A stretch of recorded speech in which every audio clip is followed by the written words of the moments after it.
Prescription painkillers oxycodone and hydrocodone accounted for 210,000 overdose deaths from 2006 to 2019. That works out to 16,153 deaths per year.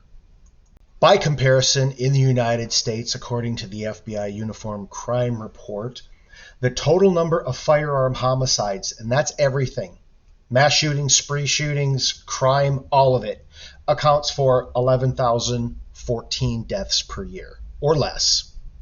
Where these two prescription painkillers alone account for over 16,000 deaths annually, and choking on your food account for over 5,500 deaths annually, the AR-15 works out to 389 deaths per year.